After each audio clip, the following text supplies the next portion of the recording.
ಕಲ್ಲಾಯಿಪುರಂ government higher secondary ಶಾಲೆಯಲ್ಲಿ +2 biology ತರಗತಿಯಲ್ಲಿ ಮಧ್ಯಾಹ್ನದ ನಿದ್ದೆಯ ಆಲಸ್ಯವು ಮಕ್ಕಳನ್ನು ತೆಳುವಾದ ಕಂಬಳಿಯಂತೆ ಕವಿದಿತ್ತು. ಹೊರಗಡೆ ಜುಲೈ ತಿಂಗಳ ಸಿಂತಿಮಿಂತಿಯ ಮಳೆ ಭೂಮಿಯನ್ನು ತಂಪಾಗಿಸುತ್ತಿತ್ತು. ಆದರೆ ತರಗತಿಯ ಒಳಗೆ ಭೌತಶಾಸ್ತ್ರದ ಎಲೆಕ್ಟ್ರೋಸ್ಟ್ಯಾಟಿಕ್ ಪೊಟೆನ್ಷಿಯಲ್ ಆ್ಯಂಡ್ ಕೆಪಾಸಿಟನ್ಸ್ ಎಂಬ ಪಾಠವು ಹಲವರ ತಲೆಯಲ್ಲಿ ಬೆಂಕಿಯನ್ನು ಸುರಿದಿತ್ತು. ವರ್ಗೀಸ್ ಸರ್ರ ಬಿಳಿಬಿಳಿಯಾದ ಹಣೆಯ ಮೇಲೆ ಬೆವರಿನ ಹನಿಗಳು ಮಿಂಚುತ್ತಿದ್ದವು. ಆದ್ದರಿಂದ ಯಾರಾದರೂ ಡೈಪೋಲ್ನ ಎಕ್ವಟೋರಿಯಲ್ ಪಾಯಿಂಟ್ನಲ್ಲಿ ವಿದ್ಯುತ್ ಸಾಮರ್ಥ್ಯದ ಎಕ್ಸ್ಪ್ರೆಷನ್ ಅನ್ನು ಡಿರೈವ್ ಮಾಡಬಹುದೇ ಎಂದು ಅವರು ಕೇಳಿದರು. ತರಗತಿಯಲ್ಲಿ ಶವಾಗಾರದಂತಹ ಮೌನ. ಮುಂಭಾಗದ ಬೆಂಚ್ನಲ್ಲಿ ಕುಳಿತಿದ್ದ ಚುರುಕಾದ ಮಕ್ಕಳು ಕೂಡ ಪುಸ್ತಕದಿಂದ ತಲೆ ಎತ್ತಲಿಲ್ಲ. ಯಾರಿಗೂ ಉತ್ತರವಿರಲಿಲ್ಲ. ವರ್ಗೀಸ್ ಸರ್ರ ಮುಖದಲ್ಲಿ ನಿರಾಸೆಯ ಛಾಯೆ ಕಾಣಿಸಿತು. ಆಗಲೇ ತರಗತಿಯ ಹಿಂಭಾಗದ ಕಿಟಕಿಯ ಬದಿಯ ಬೆಂಚ್ನಿಂದ ಒಂದು ಧ್ವನಿ ಎದ್ದಿತು. ಸರ್, ನಾನು ಪ್ರಯತ್ನಿಸುತ್ತೇನೆ. ಎಲ್ಲರ ತಲೆಗಳು ಆ ದಿಕ್ಕಿಗೆ ತಿರುಗಿದವು. ಅದು ಶಾಹೀನ್ ಆಗಿತ್ತು. ಅವನ ತಾಯಿ ಹಲವು ಬಾರಿ ಒಡೆದಾಡಿದ ಬಣ್ಣ ಮಾಸಿದ ಕುಪ್ಪಾಸ, ಗೋಡೆಗೆ ಒರಗಿಸಿಟ್ಟ ಹಳೆಯ ಸೈಕಲ್, ಹಾಸ್ಟೆಲ್ನಿಂದ ತಿನ್ನುವ ಮಧ್ಯಾಹ್ನದ ಊಟದ ಬೇಸರ ಇವೆಲ್ಲವೂ ಅವನನ್ನು ಹಲವು ಬಾರಿ ಅಗೋಚರನನ್ನಾಗಿಸಿತ್ತು. ಆದರೆ ಅವನ ಕಣ್ಣುಗಳಲ್ಲಿನ ಚಿಮ್ಮುಗೆಗೆ ಯಾವ ಕಳಂಕವೂ ಇರಲಿಲ್ಲ. ಶಾಹೀನ್ ಎದ್ದು ನಿಂತ. ಅವನ ಧ್ವನಿಯಲ್ಲಿ ಒಂದಿಂಚು ಭಯವೂ ಇರಲಿಲ್ಲ. ಆ ದೊಡ್ಡ ಡಿರೈವೇಶನ್ ಅನ್ನು ನೀರಿನಂತೆ ಹರಿಯುವ ಮಾತುಗಳಲ್ಲಿ ಪ್ರತಿಯೊಂದು ಹಂತವನ್ನು ಸ್ಪಷ್ಟವಾಗಿ ವಿವರಿಸುತ್ತಾ ಅವನು ಮಾತನಾಡಲಾರಂಭಿಸಿದ. ಅವನ ಸುತ್ತಲಿರುವ ನಿದ್ದೆಯಿಂದ ತೂಗಾಡುತ್ತಿದ್ದವರು ಆಶ್ಚರ್ಯದಿಂದ ಅವನನ್ನು ನೋಡಿದರು. ವರ್ಗೀಸ್ ಸರ್ರ ಮುಖದಲ್ಲಿ ಒಂದು ಸ್ಮಿತವಿರಿಯಿತು. ಮುಂಭಾಗದ ಬೆಂಚ್ನಲ್ಲಿ ಕುಳಿತಿದ್ದ ಲೈಲಾ ಆ ಧ್ವನಿಗೆ ಕಿವಿಗೊಟ್ಟಳು. ಪ್ರತಿ ಬಾರಿ ಶಾಹೀನ್ ತರಗತಿಯಲ್ಲಿ ಎದ್ದು ನಿಂತು ಮಾತನಾಡಿದಾಗಲೂ ಅವಳಿಗೆ ಆಶ್ಚರ್ಯವಾಗುತ್ತಿತ್ತು.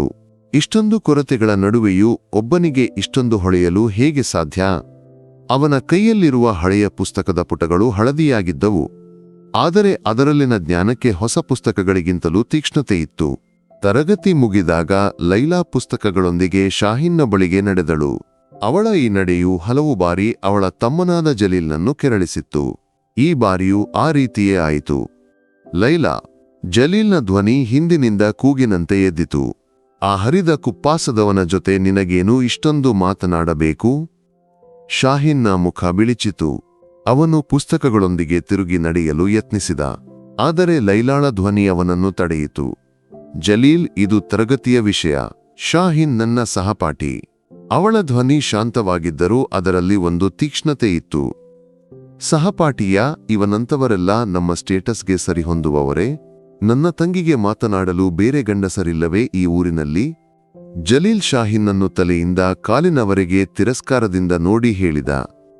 ಶಾಹೀನ್ನ ಕಣ್ಣುಗಳಲ್ಲಿ ಕ್ಷಣಕಾಲ ನೋವಿನ ಕಿಡಿ ಮಿಂಚಿತು.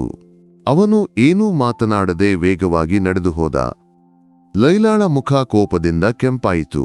ನನ್ನ ವಿಷಯದಲ್ಲಿ ಮೂಗು ತೂರಿಸಬೇಡ ಜಲೀಲ್.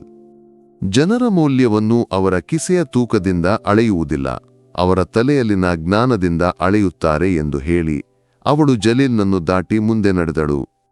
ಸಂಜೆ ಶಾಲೆಯಿಂದ ಮನೆಗೆ ಹೋಗುವ ದಾರಿಯಲ್ಲಿ ಹಳೆಯ ಆಲದ ಮರದ ಕೆಳಗೆ ಶಾಹೀನ್ ತನ್ನ ಸೈಕಲ್ನೊಂದಿಗೆ ನಿಂತಿದ್ದ. ಟೈರ್ ಪಂಕ್ಚರ್ ಆಗಿತ್ತು. ಏನು ಮಾಡಬೇಕೆಂದು ತಿಳಿಯದೆ ಅವನು ಚಿಂತೆಯಿಂದ ನಿಂತಿದ್ದ. ಲೈಲಾ ಆ ದಾರಿಯಲ್ಲಿ ನಡೆದುಕೊಂಡು ಹೋಗುವಾಗ ಅವನನ್ನು ಕಂಡಳು. ಒಂದು ಕ್ಷಣ ಅವಳು ತಡವರಿಸಿದಳು. ನಂತರ ಅವನ ಬಳಿಗೆ ಹೋದಳು. ಏನಾಯಿತು ಶಾಹೀನ್? ಸೈಕಲ್ ಪಂಕ್ಚರ್ ಆಗಿದೆ ಎಂದು ಅವನ ಧ್ವನಿ ತಗ್ಗಿತು. ಅವಳು ಸುತ್ತಲೂ ನೋಡಿದಳು. ಹತ್ತಿರದಲ್ಲಿ ಯಾವ ಸೈಕಲ್ ಕಟ್ಟಿಗೆಯೂ ಇರಲಿಲ್ಲ. ಈಗ ಮನೆಗೆ ಹೇಗೆ ಹೋಗುವೆ? ನಡೆದುಕೊಂಡು ಹೋಗುತ್ತೇನೆ, ಸ್ವಲ್ಪ ದೂರವಿದೆ, ಅವನು ಒಂದು ದುಃಖದ ನಗೆಯೊಂದಿಗೆ ಹೇಳಿದ. ಆಗಲೇ ಲೈಲಾಳ ಕಾರು ಆ ದಾರಿಯಿಂದ ಬಂದಿತು. ಚಾಲಕ ಅಲಿಯಾರ್ ಅವಳನ್ನು ಕಂಡು ಕಾರನ್ನು ನಿಲ್ಲಿಸಿದ. ಲೈಲಾಗೆ ಒಂದು ಯೋಚನೆ ಬಂತು. ಶಾಹೀನ್, ಈ ಸೈಕಲ್ ಇಲ್ಲಿಯೇ ಇಡು. ನಾಳೆ ಬೆಳಗ್ಗೆ ನಾನು ಅಲಿಯಾರ್ನನ್ನು ಕಳುಹಿಸಿ ಇದನ್ನು ಕಟ್ಟಿಗೆಗೆ ಕೊಡಿಸುತ್ತೇನೆ. ಈಗ ನೀನು ನನ್ನ ಜೊತೆ ಕಾರಿನಲ್ಲಿ ಬಾ. ನಾನು ನಿನ್ನನ್ನು ಮನೆಗೆ ಕರೆದುಕೊಂಡು ಹೋಗುತ್ತೇನೆ. ಅಯ್ಯೋ, ಅದು ಬೇಡ ಲೈಲಾ, ನಾನು ಸರಿಮಾಡಿಕೊಂಡು ಹೋಗುತ್ತೇನೆ. ಅವನ ಆತ್ಮಾಭಿಮಾನವು ಅವಳನ್ನು ವಿರೋಧಿಸಿತು. ಇದು ಒಂದು ಸಹಾಯವಷ್ಟೇ ಶಾಹೀನ್. ಇಂದು ನೀನು ವರ್ಗೀಸ್ ಸರ್ಗೆ ಒಂದು ಡಿರೈವೇಶನ್ ಹೇಳಿ ಸಹಾಯ ಮಾಡಲಿಲ್ಲವೇ? ಅದರಂತೆ ಎಂದು ಅವಳು ನಕ್ಕಳು. ಅವಳ ಆ ನಗುವಿನ ಮುಂದೆ ಅವನ ಎಲ್ಲ ವಿರೋಧಗಳು ಕರಗಿಹೋದವು. ಅವನು ತಡವರಿಸುತ್ತಲೇ ಕಾರಿನಲ್ಲಿ ಕುಳಿತ. ಅಬೂಬಕ್ಕರ್ ಸಾಹಿಬ್ನ ಮನೆಯ ಮುಂದೆ ಕಾರು ನಿಂತಾಗ ಸಿಟ್ಔಟ್ನಲ್ಲಿ ಯಾರೊಂದಿಗೋ ಫೋನ್ನಲ್ಲಿ ಮಾತನಾಡುತ್ತಿದ್ದ ಜಲೀಲ್ ಅವರನ್ನು ಕಂಡ. ಅವನು ಕೋಪದಿಂದ ಹಲ್ಲು ಕಡಿಯಿತು. ಕಾರಿನಿಂದ ಇಳಿದ ಶಾಹೀನ್ ಲೈಲಾಗೆ ಧನ್ಯವಾದ ಹೇಳಿ ತನ್ನ ಮನೆಯ ಕಡೆಗೆ ನಡೆದ. ಆ ರಾತ್ರಿ ಲೈಲಾ ತನ್ನ ಓದಿನ ಕೊಠಡಿಯಲ್ಲಿ ಕುಳಿತು ದಿ ಪವರ್ ಆಫ್ ಡ್ರೀಮ್ಸ್ ಎಂಬ ವಿಷಯದಲ್ಲಿ ಇಂಗ್ಲಿಷ್ ಭಾಷಣವನ್ನು ತಯಾರಿಸುತ್ತಿದ್ದಳು. ಅವಳಿಗೆ ಸರಿಯಾದ ಪದಗಳು ಸಿಗುತ್ತಿರಲಿಲ್ಲ. ಆಗ ಅವಳ ಮನಸ್ಸಿಗೆ ಬಂದದ್ದು ಶಾಹೀನ್ನ ಮುಖ. ಬಡತನದ ಎಲ್ಲ ಕಾಂತಿ ಮಾರ್ಗಗಳನ್ನು ದಾಟಿ ಕನಸುಗಳನ್ನು ಮಾತ್ರ ಬಿಗಿಯಾಗಿ ಹಿಡಿದುಕೊಂಡು ನಡೆಯುವ ಒಬ್ಬ ಹುಡುಗ. ಅವನ ಜೀವನವೇ ಆ ವಿಷಯಕ್ಕೆ ದೊಡ್ಡ ಉದಾಹರಣೆಯಾಗಿರಲಿಲ್ಲವೇ? ಅವಳು ಕಲಮನ್ನು ತೆಗೆದುಕೊಂಡು ಬರೆಯಲಾರಂಭಿಸಿದಳು. ಕನಸುಗಳು ನಿದ್ದೆಯಲ್ಲಿ ಕಾಣುವವಲ್ಲ, ಅವು ನಿಮಗೆ ನಿದ್ದೆಯನ್ನೇ ಮರೆತು ಬಿಡುವಂತಹವು. ಹೊರಗಡೆ ಮಳೆ ನಿಂತಿತ್ತು. ಕಲ್ಲಾಯಿಪುರಂ ಗ್ರಾಮವು ನಿದ್ದೆಗೆ ಜಾರಿತ್ತು. ಆದರೆ 2 ಮನೆಗಳ 2 ಕೊಠಡಿಗಳಲ್ಲಿ ಬೆಳಕು ಆರಿರಲಿಲ್ಲ. ಒಂದರಲ್ಲಿ ಒಂದು ದೊಡ್ಡ ಕನಸಿನ ಲೋಕವನ್ನು ಕಟ್ಟುತ್ತಿದ್ದ ಒಬ್ಬ ಹುಡುಗಿ, ಇನ್ನೊಂದರಲ್ಲಿ ಆ ಕನಸಿನ ಲೋಕಕ್ಕೆ ಒಂದು ದಿನ ತಲುಪುವೆನೆಂದು ಹಠದಿಂದ ಓದುತ್ತಿದ್ದ ಒಬ್ಬ ಹುಡುಗ. ಅವರ ನಡುವೆ ಸ್ನೇಹದ ಮತ್ತು ಅದಕ್ಕಿಂತ ಮಿಗಿಲಾದ ಒಂದು ತೆಳುವಾದ ದಾರಿಯೊಂದಿಗೆ ರೂಪುಗೊಂಡಿತ್ತು. ಶಾಲೆಯ ವಾರ್ಷಿಕೋತ್ಸವದ ದಿನ ಕಲ್ಲಾಯಿಪುರಂ ಗವರ್ನ್ಮೆಂಟ್ ಶಾಲೆಯ ಆವರಣವು ಜನರಿಂದ ತುಂಬಿತ್ತು. ಶಾಹೀನ್ ಸದಸ್ಸಿನ ಒಂದು ತುದಿಯಲ್ಲಿ ಮರದ ಕೆಳಗೆ ಒತುಗಿಕೊಂಡು ನಿಂತಿದ್ದ. ಅವನ ಕಣ್ಣುಗಳು ಸ್ಟೇಜ್ನಲ್ಲಿ ಮುಂದೆ ಭಾಷಣ ಮಾಡಲಿರುವ ಲೈಲಾಳನ್ನು ಹುಡುಕುತ್ತಿದ್ದವು. ಅವಳು ಸ್ಟೇಜ್ಗೆ ಏರಿದಾಗ ಸದಸ್ಸಿನಲ್ಲಿ ಒಂದು ತೆಳುವಾದ ಚಲನೆಯಾಯಿತು. ತಿಳಿನೀಲಿ ಬಣ್ಣದ ಚೂಡಿದಾರ್ ಧರಿಸಿದ್ದಳು. ಮೈಕ್ನ ಮುಂದೆ ನಿಂತಾಗ ಒಂದು ಕ್ಷಣ ಅವಳ ಕಣ್ಣುಗಳು ಸದಸ್ಸಿನಾದ್ಯಂತ ಓಡಾಡಿದವು. ಕೊನೆಗೆ ಮರದ ಕೆಳಗೆ ನಿಂತಿರುವ ಶಾಹೀನ್ನ ಮೇಲೆ ತಲುಪಿದಾಗ ಆ ಕಣ್ಣುಗಳು ಕ್ಷಣಕಾಲ ಸ್ಥಿರವಾದವು. ಒಂದು ತೆಳುವಾದ ನಗೆ ಅವಳ ತುಟಿಯಲ್ಲಿ ವಿರಾಜಿಸಿತು. ಅವಳು ಭಾಷಣ ಆರಂಭಿಸಿದಳು. The power of dreams. ಅವಳ ಇಂಗ್ಲಿಷ್ ಸುಂದರವಾಗಿತ್ತು. ಆದರೆ ಶಾಹೀನನ್ನು ಆಕರ್ಷಿಸಿದ್ದು ಆ ಪದಗಳಲ್ಲಿನ ಆಶಯಗಳು. ಅವಳು ಹೇಳಿದ ಪ್ರತಿಯೊಂದು ಪದವೂ ಅವನ ಬಗ್ಗೆ ಎಂದು ಭಾಸವಾಯಿತು. ಬಡತನವಾಗಲಿ ಸನ್ನಿವೇಶಗಳಾಗಲಿ ನಮ್ಮ ಕನಸುಗಳಿಗೆ ಗಡಿಯನ್ನು ಹಾಕಬಾರದು. ನಮ್ಮೊಳಗಿನ ಬೆಂಕಿಯೇ ಎಂದು ಅವಳು ಹೇಳುವಾಗ ಅವಳ ದೃಷ್ಟಿ ನೇರವಾಗಿ ಅವನ ಕಡೆಗಿತ್ತು. ಭಾಷಣ ಮುಗಿದಾಗ ಸದಸ್ಸು ಕರತಾಡನದಿಂದ ತುಂಬಿತು. ಶಾಹೀನ್ ಅರಿವಿಲ್ಲದೆ ಚಪ್ಪಾಳೆ ತಟ್ಟಿದ. ಅವನ ಹೃದಯವು ಹೆಮ್ಮೆಯಿಂದ ತುಂಬಿತು. ಕಾರ್ಯಕ್ರಮ ಮುಗಿದ ಮೇಲೆ ಹಿಂತಿರುಗುವಾಗ ಜಲೀಲ್ ಅವನ ದಾರಿಯನ್ನು ತಡೆದ. ಏನದು, ನಿನ್ನ ಬಗ್ಗೆಯೇ ಅವಳ ಭಾಷಣವೇ? ದೊಡ್ಡ ಕನಸುಗಳನ್ನೆಲ್ಲ ಕಾಣುತ್ತಿದ್ದೀಯ? ನಿನ್ನಂತವರ ಕನಸುಗಳಿಗೆ ನಿನ್ನ ಹರಿದ ಕುಪ್ಪಾಸದ ಮೌಲ್ಯವಷ್ಟೇ ಇದೆ ಎಂದು ಅವನು ತಿರಸ್ಕಾರದಿಂದ ಹೇಳಿದ.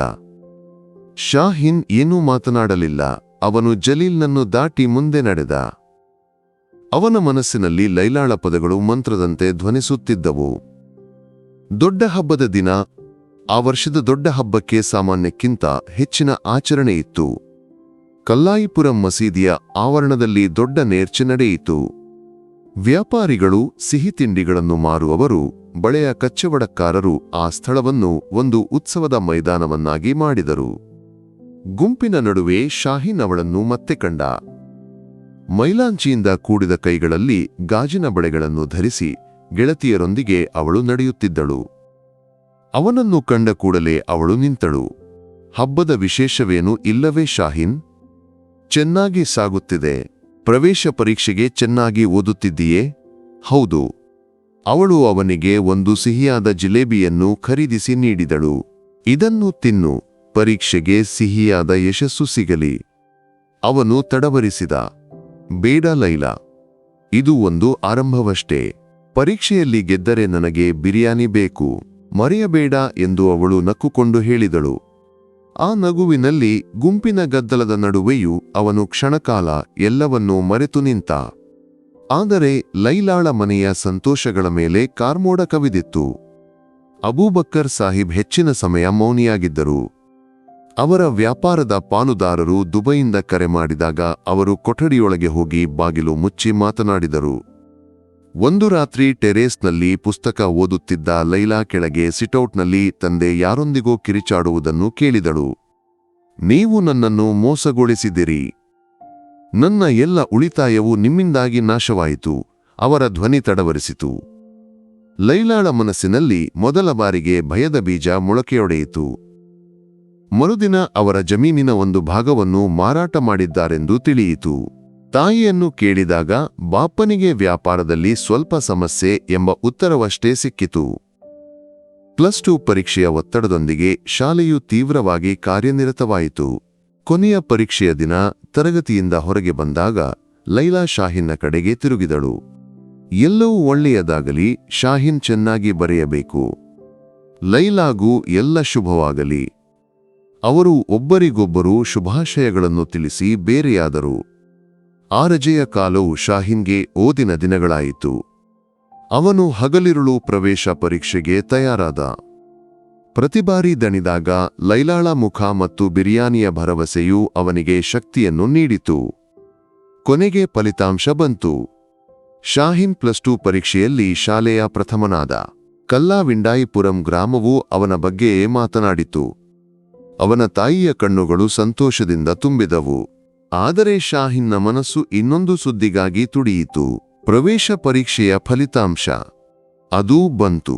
ಕೇರಳ ಎಂಜಿನಿಯರಿಂಗ್ ಪ್ರವೇಶ ಪರೀಕ್ಷೆಯಲ್ಲಿ ಅವನಿಗೆ ರಾಜ್ಯ ಮಟ್ಟದಲ್ಲಿ ಉನ್ನತ ರ್ಯಾಂಕ್. ಅವನಿಗೆ ಲೋಕವನ್ನೇ ಗೆದ್ದ ಸಂತೋಷವಾಯಿತು. ಅವನು ಓಡಿ ಹೋಗಿ ಚಾಯದ ಅಂಗಡಿಯಿಂದ ಒಂದು ದೊಡ್ಡ ಬಾಕ್ಸ್ನಲ್ಲಿ ಲಾಡು ಖರೀದಿಸಿದ. ಈ ಸಂತೋಷವನ್ನು ಮೊದಲು ತಿಳಿಸಬೇಕಾದದ್ದು ಲೈಲಾಗೆ. ಅವಳು ನೀಡಿದ ಹಣದಿಂದಲೇ ತಾನು ಈ ಲೋಕಕ್ಕೆ ರೆಕ್ಕೆ ಕಟ್ಟಿ ಹಾರಿದೆನೆಂದು. ಅವನು ಉಸಿರಾಡುತ್ತಾ ಅವಳ ಮನೆಯ ಮುಂದೆ ತಲುಪಿದ. ಆದರೆ ಆ ದೊಡ್ಡ ಗೇಟ್ ಮುಚ್ಚಿತ್ತು. ಗೇಟ್ಗೆ ತುಕ್ಕು ಹಿಡಿದ ಹೊಸ ಬೀಗ. ಮನೆಯ ಕಿಟಕಿಗಳೆಲ್ಲ ಮುಚ್ಚಿಕೊಂಡಿದ್ದವು. ಆವರಣದಲ್ಲಿ ಕರಿಯಿಲೆಗಳು ಬಿದ್ದುಕೊಂಡಿದ್ದವು. ಆ ಮನೆಗೆ ಬಹಳ ದಿನಗಳಿಂದ ಯಾರೂ ವಾಸವಿಲ್ಲದಂತೆ ಭಾಸವಾಯಿತು. ಅವನ ಹೃದಯವು ಡಮಾರ್ಗಟ್ಟಲು ಆರಂಭಿಸಿತು. ಅವನು ಗೇಟ್ಗೆ ತಟ್ಟಿ ಕರೆದ, ಲೈಲಾ. ಯಾವ ಉತ್ತರವೂ ಇಲ್ಲ. ಪಕ್ಕದ ಮನೆಯ ಒಬ್ಬ ವಯಸ್ಸಾದ ಮಹಿಳೆ ಅವನನ್ನು ಕಂಡಳು. ಯಾರು ಮಗನೇ? ಇಲ್ಲಿ ಲೈಲಾ ಮತ್ತು ಕುಟುಂಬ. ಅವನ ಮಾತುಗಳು ಮುರಿದವು. ಅವರು ಹೋದರಲ್ಲ ಮಗನೇ. ಕಳೆದ ತಿಂಗಳು ಒಂದು ರಾತ್ರಿಯಿಂದ ರಾತ್ರಿಗೆ ಎಲ್ಲವನ್ನೂ ಕಟ್ಟಿಕೊಂಡು ಹೋದರು. ದೊಡ್ಡ ಸಾಲಕ್ಕೆ ಸಿಕ್ಕಿ ಊರು ಬಿಟ್ಟು ಹೋದರೆಂದು ಎಲ್ಲರೂ ಹೇಳುತ್ತಾರೆ. ಆ ಮಹಿಳೆ ಹೇಳಿದಳು. ಶಾಹಿನ್ನ ಕೈಯಲ್ಲಿದ್ದ ಲಾಡುವಿನ ಬಾಕ್ಸ್ ಕೆಳಗೆ ಬಿದ್ದಿತು. ಅದರಲ್ಲಿನ ಸಿಹಿ ಮಣ್ಣಿನಲ್ಲಿ ಚೆಲ್ಲಿತು. ಅವನ ತಲೆ ತಿರುಗುವಂತಾಯಿತು. ಅವನು ಆ ತುಕ್ಕು ಹಿಡಿದ ಗೇಟ್ನ ಕಂಬಿಗಳನ್ನು ಗಟ್ಟಿಯಾಗಿ ಹಿಡಿದ. ಅವನ ಕಣ್ಣುಗಳಿಂದ ಬಿಸಿಯಾದ ಕಣ್ಣೀರು ಹರಿಯಿತು. ಅವಳು ಹೋದಳು. ಒಂದು ಮಾತನ್ನೂ ಹೇಳದೆ. ಅವನ ಯಶಸ್ಸಿನ ಸಿಹಿಯನ್ನು ರುಚಿಯಲು ಕಾಯದೆ. ಅವನ ಹೃದಯದ ಬೆಳಕನ್ನು ಕೊಂಡೊಯ್ದು ಅವಳು ಹೋದಳು. ತಿರುವನಂತಪುರಂ ಎಂಜಿನಿಯರಿಂಗ್ ಕಾಲೇಜಿನಲ್ಲಿ ದೊಡ್ಡ ಗೇಟ್ ದಾಟುವಾಗ ಶಾಹಿನ್ನ ಹೃದಯವು ವಿಚಿತ್ರವಾದ ಭಾರದಿಂದ ತುಂಬಿತ್ತು. ಕಲ್ಲಾಯಿಪುರಂನ ಯಶಸ್ಸಿನ ಸಿಹಿಯೂ ಅವನ ನಾಲಿಗೆಯಲ್ಲಿ ಇರಲಿಲ್ಲ. ಬದಲಿಗೆ ಲೈಲಾಳನ್ನು ಕಳೆದುಕೊಂಡ ಕಹಿಯಿತ್ತು. ಅವನ ಕೈಯಲ್ಲಿ ಒಂದು ಹಳೆಯ ಪೆಟ್ಟಿಗೆ ಇತ್ತು. ಅದರಲ್ಲಿ ತಾಯಿ ಮಡಚಿಟ್ಟ 2 ಜೊತೆ ಬಟ್ಟೆಗಳು, ಅವನ ಸರ್ಟಿಫಿಕೇಟ್ಗಳು ಮತ್ತು ಗ್ರಂಥಾಲಯದಿಂದ ತೆಗೆದ ಕೆಲವು ಹಳೆಯ ಪುಸ್ತಕಗಳು. ಅವನ ಹೃದಯದಲ್ಲಿ ಅವಳು ನೀಡಿದ 250 ರೂಪಾಯಿಗಳ ಸ್ಮರಣೆಯೂ ಇತ್ತು. ಹಾಸ್ಟೆಲ್ ಜೀವನವು ಅವನಿಗೆ ಹೊಸ ಪರೀಕ್ಷೆಯಾಗಿತ್ತು. 4 ಜನ ವಾಸಿಸುವ ಆ ಚಿಕ್ಕ ಕೊಠಡಿಯಲ್ಲಿ ಅವನು ಒಂದು ಅನ್ಯಗ್ರಹದ ಜೀವಿಯಂತೆ ಒತುಗಿಕೊಂಡ. ಸಹಪಾಠಿಗಳು ಹೊಸ ಬ್ರ್ಯಾಂಡ್ ಬಟ್ಟೆಗಳ ಬಗ್ಗೆ, ಸಿನಿಮಾಗಳ ಬಗ್ಗೆ ಮಾತನಾಡಿದಾಗ ಶಾಹಿನ್ ತನ್ನ ಹಳೆಯ ಪುಸ್ತಕಗಳಲ್ಲಿ ಮುಖವನ್ನು ಅಡಗಿಸಿಕೊಂಡ. ರಾತ್ರಿಗಳಲ್ಲಿ ಅವರು ಹೊರಗಡೆ ಊಟಕ್ಕೆ ಹೋದಾಗ ಅವನು ಮೆಸ್ನಲ್ಲಿ ತಣ್ಣನೆಯ ಅನ್ನ ಮತ್ತು ಕರಿಯನ್ನು ತಿಂದು ಹೊಟ್ಟೆಯನ್ನು ತುಂಬಿಕೊಂಡ. ಹಲವು ಬಾರಿ ಮರುದಿನದ ಖರ್ಚಿಗಾಗಿ ಅವನು ರಾತ್ರಿಯ ಊಟವನ್ನು ಬಿಟ್ಟು ಪೈಪ್ನ ನೀರನ್ನು ಕುಡಿದು ಹೊಟ್ಟೆಯನ್ನು ತುಂಬಿಕೊಂಡ. ತರಗತಿಗಳು ಒಂದು ಹೊಸ ಲೋಕವಾಗಿದ್ದವು. ಆದರೆ ಅಲ್ಲಿಯೂ ಅವನ ಬಡತನವು ಅವನನ್ನು ಬೆಂಬತ್ತಿತು. ಪ್ರಾಕ್ಟಿಕಲ್ ರೆಕಾರ್ಡ್ಗಳನ್ನು ಖರೀದಿಸಲು, ಹೊಸ ಪುಸ್ತಕಗಳನ್ನು ಕೊಳ್ಳಲು ಹಣವಿರಲಿಲ್ಲ. ಗ್ರಂಥಾಲಯದ ಹಳೆಯ ಪುಸ್ತಕಗಳೇ ಅವನ ಏಕೈಕ ಆಶ್ರಯವಾಗಿದ್ದವು. ಅವನ ಈ ಒಂಟಿತನದ ಜೀವನವು ಎಲೆಕ್ಟ್ರಿಕಲ್ ಡಿಪಾರ್ಟ್ಮೆಂಟ್ನ ಪ್ರೊಫೆಸರ್ ಕೋಯರ ಗಮನಕ್ಕೆ ಬಂತು. ಕಠಿಣ ಸ್ವಭಾವದ ತಮಿಳು ಮಿಶ್ರಿತ ಮಲಯಾಳಂ ಮಾತನಾಡುವ ಅವರು ಶಾಹಿನ್ನ ಕಣ್ಣುಗಳಲ್ಲಿನ ತೀಕ್ಷ್ಣತೆಯನ್ನು ಗುರುತಿಸಿದರು. ಒಂದು ದಿನ ಗ್ರಂಥಾಲಯದಲ್ಲಿ ಅವರು ಶಾಹಿನ್ನನ್ನು ತಡೆದರು. ಶಾಹಿನ್, ನಿನ್ನ ಪೇಪರ್ಗಳನ್ನು ನಾನು ಗಮನಿಸಿದ್ದೇನೆ. ಒಳ್ಳೆಯ ಸಾಮರ್ಥ್ಯವಿದೆ. ಆದರೆ ಏನೋ ಸಮಸ್ಯೆ ಇದೆ. ನಿನ್ನ ಚಿಂತೆ ಏನು? ಶಾಹಿನ್ ಮೊದಲಿಗೆ ಏನೂ ಮಾತನಾಡಲಿಲ್ಲ. ಆದರೆ ಪ್ರೊಫೆಸರ್ನ ಸ್ನೇಹಪೂರ್ಣ ಪ್ರಶ್ನೆಯ ಮುಂದೆ ಅವನು ತನ್ನ ಸ್ಥಿತಿಯನ್ನು ತೆರೆದು ಹೇಳಿದ. ಆ ಸಂಜೆ ಪ್ರೊಫೆಸರ್ ಕೋಯಾ ಅವನನ್ನು ತಮ್ಮ ಕ್ವಾರ್ಟರ್ಸ್ಗೆ ಕರೆದೊಯ್ದರು. ಅವರ ಪತ್ನಿ ಅವನಿಗೆ ಬಿಸಿಯಾದ ದೋಸೆ ಮತ್ತು ಚಟ್ನಿಯನ್ನು ಬಡಿಸಿದರು. ವರ್ಷಗಳ ನಂತರ ಮೊದಲ ಬಾರಿಗೆ ಅವನು ಹೊಟ್ಟೆ ತುಂಬ ಊಟ ಮಾಡಿದ. ಜೀವಿತವು ಒಂದು ಲೆಕ್ಕಾಚಾರದಂತೆ ಶಾಹಿನ್. ಸರಿಯಾದ ಫಾರ್ಮುಲಾವನ್ನು ಬಳಸಿದರೆ ಎಷ್ಟು ದೊಡ್ಡ ಸಮಸ್ಯೆಯನ್ನಾದರೂ ಬಗೆಹರಿಸಬಹುದು ಎಂದು ಅವರು ಹೇಳಿದರು. ಆ ದಿನದಿಂದ ಪ್ರೊಫೆಸರ್ ಕೋಯಾ ಅವನಿಗೆ ಮಾರ್ಗದರ್ಶಿಯಾದರು. ಅವರು ಅವನಿಗೆ ಹಳೆಯ ಪುಸ್ತಕಗಳನ್ನು ನೀಡಿದರು, ಸೆಮಿನಾರ್ಗಳಲ್ಲಿ ಪ್ರಬಂಧಗಳನ್ನು ಮಂಡಿಸಲು ಪ್ರೋತ್ಸಾಹಿಸಿದರು, ಚಿಕ್ಕ ಟ್ಯೂಷನ್ಗಳನ್ನು ಒದಗಿಸಿದರು. ಆ ಕಾಳಜಿಯಲ್ಲಿ ಶಾಹಿನ್ ಮತ್ತೆ ರೆಕ್ಕೆ ಕಟ್ಟಿದ. ಅವನು ಕಾಲೇಜಿನ ಅತ್ಯಂತ ಚುರುಕಾದ ವಿದ್ಯಾರ್ಥಿಯಾದ. ತರಗತಿಗಳ ನಂತರ ಸಿಗುವ ಸಮಯದಲ್ಲಿ ಅವನು ಚಿಕ್ಕ ಚಿಕ್ಕ ಕೆಲಸಗಳನ್ನು ಮಾಡಿದ. ಒಂದು ಹೋಟೆಲ್ನಲ್ಲಿ ತಟ್ಟೆ ತೊಳೆದು ಟ್ಯೂಷನ್ಗಳನ್ನು ತೆಗೆದುಕೊಂಡು ಅವನು ಹಣವನ್ನು ಕಂಡುಕೊಂಡ. ಪ್ರತಿಯೊಂದು ರೂಪಾಯಿಯನ್ನು ಎಣಿಸುವಾಗಲೂ ಅವನ ಮನಸ್ಸಿನಲ್ಲಿ ಲೈಲಾಳ ಮುಖವು ತೆಳೆಯುತ್ತಿತ್ತು. ಒಂದು ದಿನ ನಾನು ನಿನ್ನನ್ನು ಕಂಡುಕೊಳ್ಳುತ್ತೇನೆ ಲೈಲಾ. ಈ ಶಾಹಿನ್ ಸೋತವನಲ್ಲವೆಂದು ನಿನ್ನ ಮುಂದೆ ಸಾಬೀತುಪಡಿಸಬೇಕು. ಆ ಹಠವೇ ಅವನ ಇಂಧನವಾಗಿತ್ತು. ಲೈಲಾ. ಆಕಾಶವೂ ಭೂಮಿಯೂ ಒಂದಾಗಿ ಕಣ್ಣೀರಿಟ್ಟ ಒಂದು ರಾತ್ರಿಯಲ್ಲಿ ಲೈಲಾ ಮತ್ತು ಅವಳ ಕುಟುಂಬವು ಕಲ್ಲಾಯಿಪುರಂನಿಂದ ತೊಲಗಿದರು. ಒಂದು ಹಳೆಯ ಲಾರಿಯ ಹಿಂಭಾಗದಲ್ಲಿ ಟಾರ್ಪಾಲಿನ್ ಶೀಟ್ನ ಕೆಳಗೆ ತಾಯಿಯನ್ನು ತಂಗಿಯಾದ ಅಮ್ನಾಳನ್ನು ಒಡ್ಡಿಕೊಂಡಿರುವಾಗ ಲೈಲಾಳ ಹೃದಯವು ಮರಗಟ್ಟಿತ್ತು. ಹೆಮ್ಮೆಯಿಂದ ತಲೆ ಎತ್ತಿ ನಡೆದ ತಂದೆ ಆ ಕತ್ತಲಿನಲ್ಲಿ ಒಂದು ನೆರಳಿನಂತೆ ಕುಗ್ಗಿಕೊಂಡಿದ್ದದ್ದನ್ನು ಅವಳು ಕಂಡಳು. ಪ್ರತಿಯೊಂದು ಕಿಲೋಮೀಟರ್ ದಾಟುವಾಗಲೂ ಅವಳು ತನ್ನ ಕನಸುಗಳನ್ನು ಸ್ಮರಣೆಗಳನ್ನು ಕಲ್ಲಾಯಿಪುರಂನಲ್ಲಿ ಬಿಟ್ಟು ಬಂದಳು. ಅವರು ಕೋಳಿಕೋಡ್ ನಗರದ ಒಂದು ಮೂಲೆಯಲ್ಲಿರುವ ಹಳೆಯ ಬಾಡಿಗೆ ಮನೆಯಲ್ಲಿ ಜೀವನವನ್ನು ಪುನರಾರಂಭಿಸಿದರು. ಅಪರಿಚಿತ ಮುಖಗಳು, ಅಪರಿಚಿತ ದಾರಿಗಳು. ಅಬೂಬಕರ್ ಸಾಹಿಬ್ ಆ ಕುಸಿತದಿಂದ ಚೇತರಿಕೊಳ್ಳಲಿಲ್ಲ. ಹಗಲೆಲ್ಲ ಅವರು ಕೊಠಡಿಯೊಳಗೆ ಒತುಗಿಕೊಂಡಿದ್ದರು. ರಾತ್ರಿಗಳಲ್ಲಿ ಗೋಡೆಯ ನೆರಳುಗಳನ್ನು ನೋಡಿ ಉಸಿರಾಡಿದರು. ಅವರ ಆರೋಗ್ಯ ಕ್ಷೀಣಿಸಿತು, ಸ್ಮರಣೆಗಳು ಮಾಸಲು ಆರಂಭಿಸಿದವು. ಕೊನೆಗೆ ಒಂದು ಪ್ರಭಾತದಲ್ಲಿ ಯಾರೂ ಕೇಳದಂತೆ ಅವರು ಈ ಲೋಕಕ್ಕೆ ವಿದಾಯ ಹೇಳಿದರು. ಆ ಮರಣದೊಂದಿಗೆ ಲೈಲಾಳ ಜೀವನವು ಬದಲಾಯಿತು. ವೈದ್ಯರಾಗಬೇಕೆಂಬ ಕನಸಿನ ಪುಸ್ತಕವನ್ನು ಅವಳು ಶಾಶ್ವತವಾಗಿ ಮಡಚಿಟ್ಟಳು. ತಾಯಿಯ ಮತ್ತು ತಂಗಿಯ ಮುಖವೇ ಅವಳ ಮುಂದಿತ್ತು. 18ನೇ ವಯಸ್ಸಿನಲ್ಲಿ ಅವಳು ಆ ಕುಟುಂಬದ ಜವಾಬ್ದಾರಿಯನ್ನು ತೆಗೆದುಕೊಂಡಳು. ಮೊದಲಿಗೆ ಒಂದು ಬಟ್ಟೆಯ ಅಂಗಡಿಯಲ್ಲಿ ಸೇಲ್ಸ್ ಗರ್ಲ್ ಆಗಿ ಕೆಲಸ ಮಾಡಿದಳು.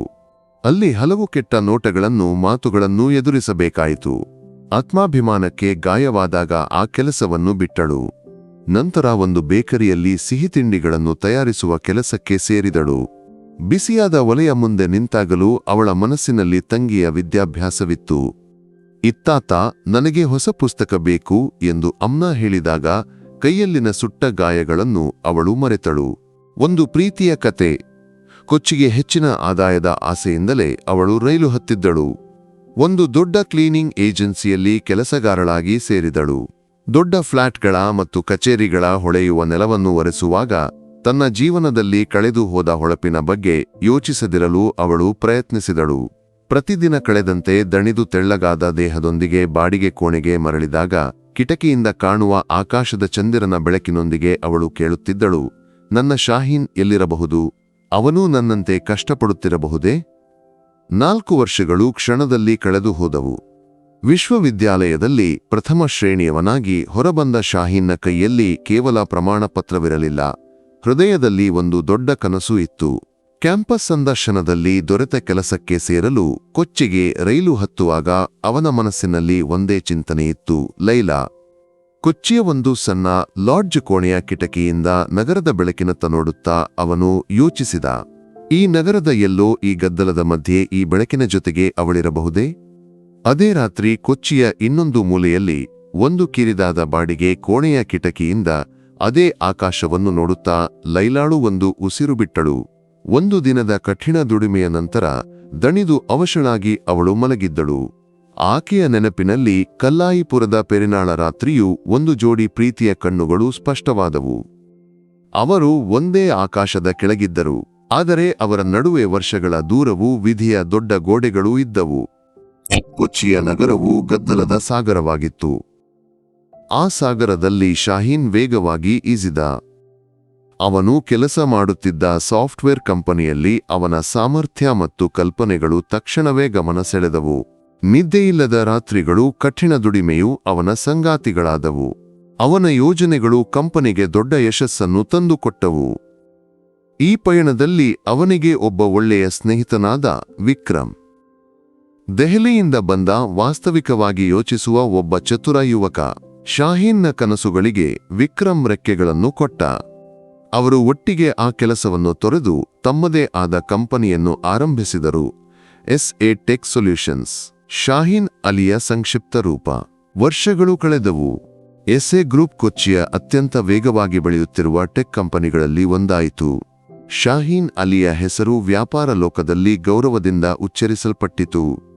ಆದರೆ ಈ ಯಶಸ್ಸಿನ ಶಿಖರದಲ್ಲಿ ನಿಂತಾಗಲೂ ಅವನ ಹೃದಯದ ಒಂದು ಮೂಲೆಯಲ್ಲಿ ಕಲ್ಲಾಯಿಪುರದ ಹುಡುಗಿಯ ನೆನಪು ಒಂದು ನೋವಾಗಿ ಉಳಿದಿತ್ತು. ಅವನು ಆಕೆಯನ್ನು ಬಹಳವಾಗಿ ಹುಡುಕಿದ, ಆದರೆ ಯಾವ ಸುಳಿವೂ ಸಿಗಲಿಲ್ಲ.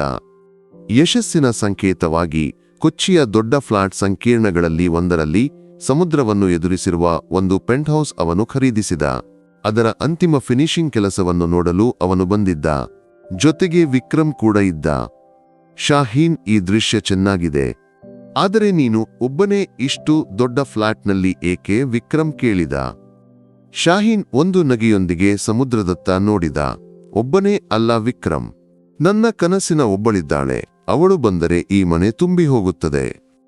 ಅವನು ಬಾಲ್ಕನಿಯತ್ತ ನಡೆದ. ಅಲ್ಲಿನ ಗಾಜಿನ ಗೋಡೆಯನ್ನು ಒರೆಸುತ್ತಿದ್ದ ಕೆಲಸಗಾರಳನ್ನು ಅವನು ಗಮನಿಸಿದ. ಮುಖವನ್ನು ಮಾಸ್ಕ್ನಿಂದ ಮುಚ್ಚಿಕೊಂಡಿದ್ದಳು. ಆಕೆಯ ಕೈಗಳು ವೇಗವಾಗಿ ಚಲಿಸುತ್ತಿದ್ದವು. ಆದರೆ ಒಂದು ಕ್ಷಣ ಬೆಳಕು ಆಕೆಯ ಕಣ್ಣುಗಳ ಮೇಲೆ ಬಿದ್ದಾಗ ಶಾಹೀನ್ ಸ್ಥಗಿತನಾದ. ಆ ಕಣ್ಣುಗಳು ವರ್ಷಗಳಾದರೂ ಒಂದು ಗಾಯವಿಲ್ಲದೆ ಅವನ ಹೃದಯದಲ್ಲಿ ಸಂಗ್ರಹಿಸಿದ್ದ ಅದೇ ಕಣ್ಣುಗಳು. ಲೈಲಾ. ಅವನ ಧ್ವನಿ ಒಂದು ಸೂಕ್ಷ್ಮ ಕಂಪನದಂತೆ ಹೊರಬಂದಿತು. ಆ ಕರೆ ಕೇಳಿ ಆಕೆ ಆಘಾತಗೊಂಡು ತಿರುಗಿದಳು. ಮುಂದೆ ನಿಂತಿರುವವನನ್ನು ಗುರುತಿಸಿದ ಕ್ಷಣ ಆಕೆಯ ಕಣ್ಣುಗಳಲ್ಲಿ ಭಯವೂ ಆಶ್ಚರ್ಯವೂ ತುಂಬಿತು. ಕೈಯಲ್ಲಿದ್ದ ಬಟ್ಟೆ ಕೆಳಗೆ ಬಿತ್ತು. ಒಂದು ಕ್ಷಣ ಆಕೆ ಸ್ತಬ್ಧಳಾಗಿ ನಿಂತು. ನಂತರ ಏನೂ ಮಾತನಾಡದೆ, ಯಾರನ್ನೂ ನೋಡದೆ ಆಕೆ ಅಲ್ಲಿಂದ ಓಡಿಹೋದಳು. ಶಾಹೀನ್, ಆಕೆ ಯಾರು? ವಿಕ್ರಮ್ ಕೇಳಿದ. ನನ್ನ ಲೈಲಾ, ಅವನು ಒಂದು ಮಂತ್ರದಂತೆ ಹೇಳಿದ. ಅವನು ಆಕೆಯ ಹಿಂದೆ ಓಡಿದ. ಆದರೆ ಆಗಲೇ ಆಕೆ ಲಿಫ್ಟ್ನಲ್ಲಿ ಕಾಣೆಯಾಗಿದ್ದಳು. ಅವನು ಒಬ್ಬ ಉನ್ಮಾದಿಯಂತೆ ಭದ್ರತಾ ಕೊಠಡಿಗೆ ಓಡಿದ. ಕ್ಲೀನಿಂಗ್ ಏಜೆನ್ಸಿಯ ವಿಳಾಸವನ್ನು ಕಲೆ ಹಾಕಿದ. ಆದರೆ ಅಲ್ಲಿಗೆ ತಲುಪಿದಾಗ ಲೈಲಾ ಎಂಬ ಕೆಲಸಗಾರಳು ಆ ದಿನ ತಕ್ಷಣ ಕೆಲಸ ತೊರೆದು ಹೋಗಿದ್ದಾಳೆಂದು ತಿಳಿಸಿದರು. ಆಕೆ ಮತ್ತೆ ಕಾಣೆಯಾದಳು. ದಿನಗಳವರೆಗೆ ಶಾಹೀನ್ ಕನಸಿನಂತೆ ತಿರುಗಾಡಿದ. ವಿಕ್ರಂಗೆ ಅವನು ಎಲ್ಲವನ್ನೂ ತೆರೆದಿಟ್ಟ. ಒಬ್ಬ ಕ್ಲೀನಿಂಗ್ ಸಿಬ್ಬಂದಿಯ, ಶಾಹೀನ್, ವಾಸ್ತವಿಕವಾಗಿರು. ಇಂದು ನೀನು ಯಾರೆಂದು ಯೋಚಿಸಬೇಕು. ನಿನ್ನ ಶತ್ರುಗಳಿಗೆ ಇದು ತಿಳಿದರೆ. ವಿಕ್ರಮ್ ಸಲಹೆ ನೀಡಿದ. ಆಕೆ ಕ್ಲೀನಿಂಗ್ ಸಿಬ್ಬಂದಿಯಲ್ಲ ವಿಕ್ರಮ್, ಆಕೆ ನನ್ನ ಹೃದಯದ ಬೆಳಕು, ಶಾಹೀನ್ ದೃಢವಾದ ಧ್ವನಿಯಲ್ಲಿ ಹೇಳಿದ. ಅದೇ ಸಮಯದಲ್ಲಿ ಶಾಹೀನ್ನ ಯಶಸ್ಸಿನ ಮೇಲೆ ಅಸೂಯೆ ಹೊಂದಿದ್ದವರು ವ್ಯಾಪಾರ ಲೋಕದಲ್ಲಿ ಇದ್ದರು. ಅವರಲ್ಲಿ ಒಬ್ಬನಾದ ಜಲೀಲ್ ಕಲ್ಲಾಯಿಪುರದವನಾಗಿದ್ದ. ಅವನ ಕುಟುಂಬ ನಂತರ ಆರ್ಥಿಕವಾಗಿ ಚೇತರಿಸಿತ್ತು. ದುಬೈನ ವ್ಯಾಪಾರದಲ್ಲಿ ಜಲೀಲ್ ಯಶಸ್ವಿಯಾಗಿದ್ದ. ಈಗ ಕೊಚ್ಚಿಯಲ್ಲಿ SA ಗ್ರೂಪ್ನ ಪ್ರಮುಖ ಎದುರಾಳಿಗಳಲ್ಲಿ ಒಬ್ಬನಾಗಿದ್ದ. ಶಾಹೀನ್ನ ಭೂತಕಾಲವನ್ನು ತಿಳಿದಿದ್ದ ಜಲೀಲ್ ಅವನ ಈ ದೌರ್ಬಲ್ಯವನ್ನು ಗುರುತಿಸಿದ. ಶಾಹೀನ್ ಒಬ್ಬ ಹುಡುಗಿಯನ್ನು ಹುಡುಕುತ್ತಿದ್ದಾನೆ ಎಂಬ ಸುದ್ದಿ ಕೇಳಿದಾಗ ಆ ಹಳೆಯ ಭಿಕ್ಷುಕನಿಗೆ ಈಗಲೂ ಆಕೆಯನ್ನು ಮರೆಯಲಾಗಿಲ್ಲವೇ ಎಂದು ಯೋಚಿಸಿದ. ಶಾಹೀನ್ ತನ್ನ ಎಲ್ಲ ಪ್ರಭಾವವನ್ನು ಬಳಸಿ ಲೈಲಾಳನ್ನು ಹುಡುಕಿದ. ಕೊನೆಗೆ ಆಕೆಯನ್ನು ಕಂಡುಕೊಂಡ. ನಗರದ ಹಿಂಬದಿಯ ಒಂದು ಕೊಳೆಗೇರಿಯಲ್ಲಿ ಒಡೆದಿರುವ ಚಾವಣಿಯೂ ಕಿರಿದಾದ ಕೋಣೆಗಳು ಇರುವ ಒಂದು ಬಾಡಿಗೆ ಮನೆಯಲ್ಲಿ. ಅವನು ಆ ಬಾಗಿಲಿಗೆ ತಟ್ಟಿದ. ಬಾಗಿಲು ತೆರೆದ ಲೈಲಾ ಅವನನ್ನು ಕಂಡು ಆಘಾತಗೊಂಡಳು. ಆಕೆಯ ಕಣ್ಣುಗಳಲ್ಲಿ ಭಯವಿರಲಿಲ್ಲ, ಧಗಧಗಿಸುವ ಒಂದು ಕೋಪವಿತ್ತು. ಏಕೆ ಇಲ್ಲಿಗೆ ಬಂದೆ? ನನ್ನ ಜೀವನವನ್ನು ಹಾಳು ಮಾಡಲಾ? ಆಕೆ ಒರಟಾಗಿ ಕೇಳಿದಳು. ಲೈಲಾ, ನಾನು ಬೇಡ, ಏನೂ ಹೇಳಬೇಡ. ನಾನು ಹಳೆಯ ಲೈಲಾಳಲ್ಲ. ನಿನ್ನ ಔದಾರ್ಯವೂ ಕನಿಕರವೂ ನನಗೆ ಬೇಡ. ದಯವಿಟ್ಟು ನನ್ನ ಜೀವನದಿಂದ ಹೊರಗೆ ಹೋಗು. ನಿನಗೆ ಓದಬೇಕಿಲ್ಲವೇ ಲೈಲಾ? ನಿನ್ನ ತಂಗಿಗೆ ಅದೆಲ್ಲವೂ ನಿನಗೆ ತಿಳಿಯಬೇಕಿಲ್ಲ, ನಾವು ಬದುಕಿಕೊಳ್ಳುತ್ತೇವೆ. ನನ್ನ ತಂದೆಯಿಂದಾಗಿ ಒಬ್ಬರಿಗೆ ಕಷ್ಟವಾಯಿತು. ಆ ಹೆಸರಿನಿಂದ ತಲೆ ತಗ್ಗಿಸಿ ನಾವು ಬದುಕುತ್ತಿದ್ದೇವೆ. ಈಗ ನನ್ನ ಹೆಸರಿನಿಂದ ನೀನು ಸಮಾಜದ ಮುಂದೆ ಚಿಕ್ಕವನಾಗಲು ನಾನು ಒಪ್ಪುವುದಿಲ್ಲ. ಆಕೆ ಬಾಗಿಲನ್ನು ಅವನ ಮುಖದ ಮೇಲೆ ಬಡಿದು ಮುಚ್ಚಿದಳು. ಆ ಮುಚ್ಚಿದ ಬಾಗಿಲಿನ ಮುಂದೆ ಶಾಹೀನ್ ನಿರಾಶೆಯಿಂದ ನಿಂತ. ಹಣವಾಗಲಿ ಅಧಿಕಾರವಾಗಲಿ ಆಕೆಯ ಹೃದಯದ ಬಾಗಿಲನ್ನು ತೆರೆಯಲಾಗದೆಂದು ಅವನಿಗೆ ಅರಿತಾಯಿತು. ಆಕೆಯ ಸ್ವಾಭಿಮಾನ ಒಂದು ದೊಡ್ಡ ಕೋಟೆಯಂತೆ ಆಕೆಯನ್ನು ಸುತ್ತಿಕೊಂಡಿತ್ತು. ನಿರಾಶೆಯಿಂದ ತಿರುಗಿ ನಡೆಯುವಾಗ ದೂರದಲ್ಲಿ ಒಂದು ಕಾರಿನ ನೆರಳಿನಿಂದ ಜಲೀಲ್ ಇದನ್ನೆಲ್ಲ ಕಂಡು ಕ್ರೂರವಾಗಿ ನಕ್ಕ. ಶಾಹೀನ್ನನ್ನು ಕೆಡವಲು ಅತ್ಯಂತ ದೊಡ್ಡ ಆಯುಧ ತನ್ನ ಕೈಗೆ ಬಂದಿದೆ ಎಂದು ಅವನಿಗೆ ತಿಳಿಯಿತು. ಮುಚ್ಚಿದ ಬಾಗಿಲಿನಿಂದ ಮರಳುವಾಗ ಶಾಹೀನ್ ಒಂದು ನಿರ್ಧಾರಕ್ಕೆ ಬಂದಿದ್ದ. ಲೈಲಾಳ ಹೃದಯಕ್ಕೆ ಹೋಗುವ ದಾರಿಯನ್ನು ಹಣವಾಗಲಿ ಅಧಿಕಾರವಾಗಲಿ ತೆರೆಯಲಾಗದು. ಆಕೆಯ ಸ್ವಾಭಿಮಾನವನ್ನು ಗೌರವಿಸಿ ಒಂದು ನೆರಳಿನಂತೆ ಜೊತೆಯಲ್ಲಿ ನಿಲ್ಲುವುದಷ್ಟೇ ತನಗೆ ಸಾಧ್ಯ. ಅವನು ಆಕೆಯನ್ನು ಕಾಡಲಿಲ್ಲ. ಬದಲಿಗೆ ಒಬ್ಬ ರಕ್ಷಕ ದೇವತೆಯಂತೆ ಆಕೆಯ ಜೀವನವನ್ನು ಗಮನಿಸಿದ. ಲೈಲಾಳ ತಂಗಿ ಅಮ್ನಾ ಕಾಲೇಜಿನಲ್ಲಿ ಚುರುಕಾಗಿದ್ದಾಳೆಂದು ಅವನಿಗೆ ತಿಳಿಯಿತು. ಆಕೆ ತನ್ನ ಅಕ್ಕನಂತಿರಲಿಲ್ಲ. ಜೀವನದ ಬಗ್ಗೆ ಹೆಚ್ಚು ವಾಸ್ತವಿಕವಾಗಿ ಯೋಚಿಸುವ ಕನಸುಗಳಿರುವ ಹುಡುಗಿಯಾಗಿದ್ದಳು. ಒಂದು ದಿನ ಅಮ್ನಾಳಿಗೆ ಕಾಲೇಜಿನ ಪ್ರಾಂಶುಪಾಲರು ಹೇಳಿದರು, ಅಮ್ನಾ, ನಿನಗೆ ಎಸ್ಎ ಫೌಂಡೇಶನ್ನಿಂದ ವಿದ್ಯಾರ್ಥಿ ವೇತನ ಸಿಕ್ಕಿದೆ. ಇನ್ನು ಮುಂದೆ ನಿನ್ನ ಸಂಪೂರ್ಣ ಶಿಕ್ಷಣ ವೆಚ್ಚವನ್ನು ಅವರು ನೋಡಿಕೊಳ್ಳುತ್ತಾರೆ. ಅಮ್ನಾಳಿಗೆ ಅದನ್ನು ನಂಬಲಾಗಲಿಲ್ಲ. ಮನೆಗೆ ತಲುಪಿದ ಆಕೆ ಸಂತೋಷದಿಂದ ಆ ವಿಷಯವನ್ನು ಲೈಲಾಳಿಗೆ ಹೇಳಿದಳು. ಲೈಲಾಳ ಗಂಟಲು ಸೀಳಿತು. S A foundation Shaheen ಅಲಿಯ ಕಂಪನಿಯಲ್ಲವೇ? ಹೌದು ಅಕ್ಕ, ಆದರೆ ಇದು ನಮ್ಮ ಗುರುತಿನ ಆಧಾರದಲ್ಲಿ ಸಿಕ್ಕಿದೆ. ಇದರಲ್ಲಿ ಔದಾರ್ಯವಿಲ್ಲ, ಅಮ್ನಾ ವಾದಿಸಿದಳು. ಆ ರಾತ್ರಿ ಆ ಮನೆಯಲ್ಲಿ ಮೊದಲ ಬಾರಿಗೆ ಲೈಲಾಳ ನಿರ್ಧಾರಗಳನ್ನು ಪ್ರಶ್ನಿಸಲಾಯಿತು. ಅಕ್ಕನ ಈ ಹಠದಿಂದಾಗಿ ನಾವು ಎಲ್ಲಿಗೆ ಹೋಗುತ್ತಿದ್ದೇವೆ? ಒಳ್ಳೆಯ ಅವಕಾಶ ಸಿಕ್ಕಾಗ ಬೇಡವೆಂದು ತಿರಸ್ಕರಿಸುವುದು ಯಾಕೆ? ಅಮ್ನಾಳ ಪ್ರಶ್ನೆಗಳ ಮುಂದೆ ಲೈಲಾ ಮೌನವಾದಳು. ಅದೇ ಸಮಯದಲ್ಲಿ ಜಲೀಲ್ ತನ್ನ ಕ್ರೂರ ಆಟಗಳಿಗೆ ಒಂದು ತೀಕ್ಷ್ಣತೆಯನ್ನು ತಂದಿದ್ದ. ಲೈಲಾಳನ್ನು ಮತ್ತು ಆಕೆಯ ಕುಟುಂಬವನ್ನು ಅವನು ಗಮನಿಸಿದ. ಅವರ ಬಡತನವು ಅವನ ಕಣ್ಣುಗಳಲ್ಲಿ ಒಂದು ಆನಂದವನ್ನು ತುಂಬಿತು. ಶಾಹೀನ್ನನ್ನು ಕೆಡವಲು ಲೈಲಾಳನ್ನು ಗಾಯಗೊಳಿಸಬೇಕೆಂದು ಅವನಿಗೆ ಗೊತ್ತಿತ್ತು. ಲೈಲಾಳ ತಾಯಿ ಫಾತಿಮಾ ಬೀವಿ ಸಣ್ಣ ಕ್ಯಾಟರಿಂಗ್ ಆದೇಶಗಳನ್ನು ತೆಗೆದುಕೊಂಡು ಕುಟುಂಬವನ್ನು ಸಂರಕ್ಷಿಸಲು ಸಹಾಯ ಮಾಡುತ್ತಿದ್ದರು.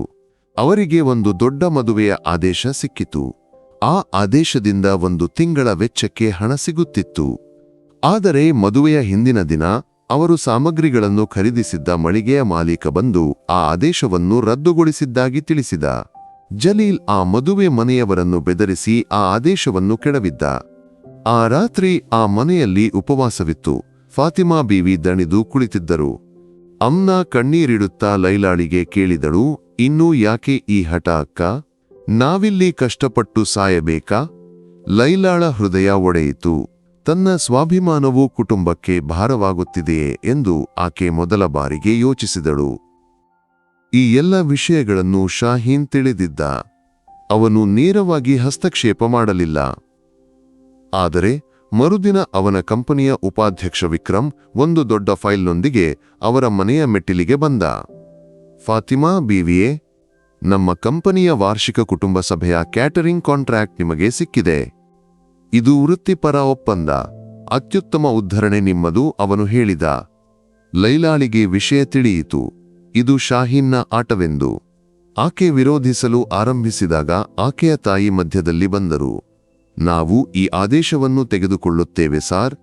ಮೊದಲ ಬಾರಿಗೆ ಲೈಲಾ ತಾಯಿಯನ್ನು ಪೋಲಿಸಿದಳು. ಸ್ವಾಭಿಮಾನಕ್ಕಿಂತ ತನ್ನ ಕುಟುಂಬದ ಹಸಿವು ದೊಡ್ಡದೆಂದು ಆಕೆ ತಿಳಿಯುತ್ತಿದ್ದಳು. ಜಲೀಲ್ನ ಕೋಪ ದ್ವಿಗುಣಗೊಂಡಿತು. ಅವನ ಮುಂದಿನ ಕಾಳಗವು ಇನ್ನಷ್ಟು ಕ್ರೂರವಾಗಿತ್ತು. ಅವರು ವಾಸಿಸುತ್ತಿದ್ದ ಬಾಡಿಗೆ ಮನೆಯ ಮಾಲೀಕನನ್ನು ಪ್ರಭಾವಿಸಿ ಬಾಕಿಯ ಹೆಸರಿನಲ್ಲಿ ಅವರನ್ನು ಹೊರಹಾಕಲು ಯತ್ನಿಸಿದ. ಒಂದು ಸಂಜೆ ಅವರು ಮನೆಗೆ ತಲುಪಿದಾಗ ಅವರ ಎಲ್ಲ ಸಾಮಗ್ರಿಗಳನ್ನು ಹೊರಗಿಟ್ಟಿರುವುದನ್ನು ಕಂಡರು. ಇಲ್ಲಿಂದ ಹೊರಗೆ ಹೋಗಿ, ನಾಳೆ ಬೆಳಗಿನ ವೇಳೆಗೆ ಇಲ್ಲಿಂದ ಕಾಣದಿರಿ, ಮನೆಯ ಮಾಲೀಕ ಕಿರುಚಿದ. ರಸ್ತೆಯಲ್ಲಿ ಅಪರಿಚಿತ ನಗರದಲ್ಲಿ ಏನು ಮಾಡಬೇಕೆಂದು ತಿಳಿಯದೆ ಆ ಮೂವರು ಹೆಂಗಸರು ನಿರಾಶೆಯಿಂದ ನಿಂತಿದ್ದರು. ಲೈಲಾಳ ಕಣ್ಣುಗಳು ತುಂಬಿಕೊಂಡವು. ಆಕೆಯ ಎಲ್ಲ ಧೈರ್ಯವೂ ಒಡೆದಿತ್ತು. ಆ ಕ್ಷಣದಲ್ಲಿ ಒಬ್ಬ ರಕ್ಷಕನಂತೆ ಶಾಹೀನ್ ಕಾರು ಓಡಿಸಿಕೊಂಡು ಬಂದ. ಅವನು ಕಾರಿನಿಂದ ಇಳಿದ. ಏನೂ ಮಾತನಾಡಲಿಲ್ಲ. ಅವನ ಕಣ್ಣುಗಳು ಲೈಲಾಳ ಕಣ್ಣೀರಿನ ಕಣ್ಣುಗಳೊಂದಿಗೆ ಜೋಡಿಯಾದವು. ಅವನು ಮನೆಯ ಮಾಲೀಕನ ಕಡೆಗೆ ತಿರುಗಿದ. ಅವನ ನೋಟದ ತೀವ್ರತೆಯಲ್ಲಿ ಆ ಮನುಷ್ಯ ಕಂಗಾಲಾದ. ಇವರು ಇಲ್ಲಿಯೇ ವಾಸಿಸುತ್ತಾರೆ. ಈ ಮನೆ ಈ ಕ್ಷಣದಿಂದ ನನ್ನದು. ಇದರ ಬೆಲೆ ಎಷ್ಟಾದರೂ ನಾಳೆ ನನ್ನ ಕಚೇರಿಗೆ ಬಂದು ತೆಗೆದುಕೊಳ್ಳಿ, ಶಾಹೀನ್ ಹೇಳಿದ. ಲೈಲಾಳಿಗೆ ವಿರೋಧಿಸಲು ಶಬ್ದಗಳಿರಲಿಲ್ಲ. ಆಕೆಯ ಎಲ್ಲ ಕೋಟೆಗಳು ಕುಸಿದು ಬಿದ್ದಿದ್ದವು. ಆ ರಾತ್ರಿ ಅವನ ಕರುಣೆಯ ನೆರಳಿನಲ್ಲಿ ಆಕೆಗೆ ಮಲಗಬೇಕಾಯಿತು. ಆಕೆ ಸೋತಿದ್ದಾಳೆ. ಆಕೆಯ ಸ್ವಾಭಿಮಾನವು ಅವನ ಕಾಲಿನ ಬಳಿ ಒಪ್ಪಿತವಾಗಿತ್ತು. ಆದರೆ ಆ ಸೋಲಿನಲ್ಲೂ ಆ ಕಣ್ಣುಗಳಲ್ಲಿ ಆಕೆ ಕಂಡಿದ್ದು ಕನಿಕರವಾಗಿರಲಿಲ್ಲ. ವರ್ಷಗಳ ಕಾತರದಿಂದಲೂ ಆರದ ಪ್ರೀತಿಯ ಜ್ವಾಲೆಯಾಗಿತ್ತು. ಶಾಹೀನ್ ಖರೀದಿಸಿದ ಆ ಮನೆಯಲ್ಲಿ ಲೈಲಾಳು ಆಕೆಯ ಕುಟುಂಬವು ವಾಸಿಸಲು ಆರಂಭಿಸಿದರು. ಅದೂ ಒಂದು ಮನೆಯಾಗಿರಲಿಲ್ಲ, ಆಕೆಯ ಸ್ವಾಭಿಮಾನದ ಸಮಾಧಿಯಾಗಿತ್ತು. ಪ್ರತಿಕ್ಷಣವೂ ಆಕೆ ಸ್ವತಃ ಕರಗಿದಳು. ಅವನ ಕರುಣೆಯಲ್ಲಿ ಬದುಕುವುದಕ್ಕಿಂತ ಸಾವು ಒಳ್ಳೆಯದೆಂದು ಆಕೆಗೆ ತೋರಿತು. ಆದರೆ ತಾಯಿಯ ಮತ್ತು ತಂಗಿಯ ಮುಖವನ್ನು ಕಾಣುವಾಗ ಆ ಚಿಂತನೆಗಳನ್ನು ಆಕೆ ಒತ್ತಿಹಾಕಿದಳು. ಶಾಹೀನ್ ನಂತರ ಆ ಮನೆಗೆ ಬರಲಿಲ್ಲ. ಆದರೆ ಅವನ ಕಾಳಜಿಯು ಅವರನ್ನು ಸುತ್ತಿಕೊಂಡಿತ್ತು. ವಿಕ್ರಮ್ ಮೂಲಕ ಫಾತಿಮಾ ಬೀವಿಗೆ ಕ್ಯಾಟರಿಂಗ್ ಆದೇಶಗಳು ನಿಯಮಿತವಾಗಿ ಸಿಗಲಾರಂಭಿಸಿದವು. ಅಮ್ನಾಳ ಶಿಕ್ಷಣ ಯಾವ ತೊಡಕು ಇಲ್ಲದೆ ಮುಂದುವರೆಯಿತು. ಅವರ ಜೀವನ ಹಸಿರಾಗಲಾರಂಭಿಸಿತು. ಆದರೆ ಶಾಹೀನ್ ನೀಡಿದ ನೀರಿನಿಂದಲೇ ಎಂಬ ಚಿಂತನೆ ಲೈಲಾಳನ್ನು ಕಾಡಿತು. ದಿನಗಳು ಕಳೆದವು. ಕೊಚ್ಚಿಯ ದೊಡ್ಡ ಹೋಟೆಲ್ನಲ್ಲಿ ಶಾಹೀನ್ಗೆ ಆ ವರ್ಷದ ಯುವ ಸಂರಂಭಕ ರಾಷ್ಟ್ರೀಯ ಪ್ರಶಸ್ತಿಯನ್ನು ನೀಡುವ ಸಮಾರಂಭ ನಡೆಯಿತು. ವ್ಯಾಪಾರ ಲೋಕದ ಪ್ರಮುಖರು, ಮಂತ್ರಿಗಳು, ಮಾಧ್ಯಮಗಳು ಆ ಸಮಾರಂಭದಲ್ಲಿದ್ದವು. ಜಲೀಲ್ ಕೂಡ ಆ ಸದಸ್ಯನ ಮುಂಚೂಣಿಯಲ್ಲಿದ್ದ. ಶಾಹೀನ್ನ ಯಶಸ್ಸನ್ನು ಕಂಡು ಅಸೂಯೆಯಿಂದ ಪ್ರಶಸ್ತಿಯನ್ನು ಸ್ವೀಕರಿಸಿದ ನಂತರ ಶಾಹೀನ್ ಮೈಕ್ನ ಮುಂದೆ ಬಂದ. ಸಾವಿರಾರು ಕಣ್ಣುಗಳು ಅವನನ್ನು ದಿಟ್ಟಿಸಿದವು. ಧನ್ಯವಾದ, ಅವನು ಆರಂಭಿಸಿದ. ಎಲ್ಲರೂ ಹೇಳುತ್ತಾರೆ ಕಠಿಣ ದುಡಿಮೆಯೇ ಯಶಸ್ಸಿನ ಹಿಂದಿದೆ ಎಂದು. ನಿಜ. ಆದರೆ ನನ್ನ ಜೀವನದಲ್ಲಿ ಕಠಿಣ ದುಡಿಮೆಗೆ ಕಾರಣವಾದದ್ದು ಒಂದು ನಂಬಿಕೆ. ವರ್ಷಗಳ ಹಿಂದೆ ಒಂದು ಪರೀಕ್ಷೆಗೆ ಶುಲ್ಕವಿಲ್ಲದೆ ಕೊರಗುತ್ತಿದ್ದ ಒಬ್ಬ ಹುಡುಗನಿದ್ದ. ಅವನ ಕೀಳಿಕೊಂಡ ಬಟ್ಟೆಗೆ, ಒಡೆದಿದ ಚಪ್ಪಲಿಗೆ ಅಲ್ಲ, ಅವನ ಕಣ್ಣುಗಳ ಕನಸಿಗೆ ಒಬ್ಬ ಹುಡುಗಿ ನೋಡಿದಳು. ಆಕೆ ಕೊಟ್ಟ 250 ರೂಪಾಯಿಗಳು ಸಹಾಯವಾಗಿರಲಿಲ್ಲ. ಅದು ಒಂದು ಹೂಡಿಕೆಯಾಗಿತ್ತು. ನನ್ನ ಸಾಮರ್ಥ್ಯದ ಮೇಲಿನ ಆಕೆಯ ನಂಬಿಕೆ. ಅವನು ಕ್ಷಣಕಾಲ ನಿಲ್ಲಿಸಿದ. ಸದಸ್ಸು ಮೌನವಾಗಿತ್ತು. ಇಂದು ಕೋಟಿಗಳ ಆಸ್ತಿಯ ಈ ಎಸ್ಎ ಗ್ರೂಪ್ ಸಾಮ್ರಾಜ್ಯದ ನಿಜವಾದ ಒಡತಿಯವಳು. ನನ್ನ ಜೀವನದ ದೊಡ್ಡ ಹೂಡಿಕೆ, ನನ್ನ ಹೃದಯದ ಬೆಳಕು, ನನ್ನ ಲೈಲಾ. ಸಾವಿರಾರು ಜನರ ಕರತಾಡನದ ಮಧ್ಯೆ ಜಲೀಲ್ನ ಮುಖ ಬಿಳಿಚಿಕೊಂಡಿತು. ಅವನು ಸಂಪೂರ್ಣವಾಗಿ ಸೋತಿದ್ದ. ಆ ಭಾಷಣವನ್ನು ಲೈವ್ನಲ್ಲಿ ತನ್ನ ಮೊಬೈಲ್ನಲ್ಲಿ ಲೈಲಾ ನೋಡುತ್ತಿದ್ದಳು. ಆಕೆಯ ಕಣ್ಣೀರು ಆ ಸ್ಕ್ರೀನ್ಗೆ ಒಸರಿತು. ಅವನು ಆಕೆಯನ್ನು ಕನಿಕರಿಸಿರಲಿಲ್ಲ. ಲೋಕದ ಮುಂದೆ ರಾಣಿಯಾಗಿ ಕಿರೀಟವಿಡುತ್ತಿದ್ದ. ಆಕೆಯ ಸ್ವಾಭಿಮಾನದ ಗಾಯಗಳಿಗೆ ಪ್ರೀತಿಯ ಔಷಧವನ್ನು ಹಚ್ಚುತ್ತಿದ್ದ. ಆ ಸಮಾರಂಭ ಮುಗಿದು ರಾತ್ರಿಯ ಶಾಂತತೆಯಲ್ಲಿ ಅವನು ಆಕೆಯ ಮುಂದೆ ನಿಂತ.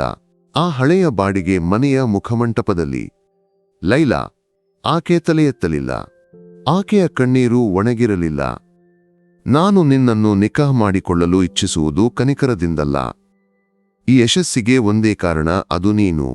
ನನ್ನ ಜೀವನವನ್ನು ಬದಲಿಸಿದ್ದು ನೀನು ಕೊಟ್ಟ ಆ 250 ರೂಪಾಯಿಗಳು. ಆಗ ನೀನು ಹೇಳಿದ್ದು ನೆನಪಿದೆಯೇ? ಗೆದ್ದಾಗ ಒಂದು ಬಿರಿಯಾನಿ ಖರೀದಿಸಿಕೊಡಬೇಕೆಂದು. ನಾನು ನಿನಗೆ ಕೊಡಬೇಕಿರುವುದು ಒಂದು ದಿನದ ಬಿರಿಯಾನಿಯಲ್ಲ, ಒಂದು ಜೀವನಕಾಲದ ಪ್ರೀತಿಯಿಂದ ತುಂಬಿದ ಬಿರಿಯಾನಿಯ ತಾಮ್ರವಾಗಿದೆ. ಅವನ ಕಣ್ಣುಗಳಲ್ಲಿನ ಪ್ರೀತಿಯ ಮುಂದೆ ಆಕೆಯ ಎಲ್ಲ ಹಠಗಳು ಕರಗಿ ಹೋದವು. ಈ ಬಾರಿ ಆಕೆಯ ಕಣ್ಣುಗಳು ಸಂತೋಷದಿಂದ ತುಂಬಿದವು.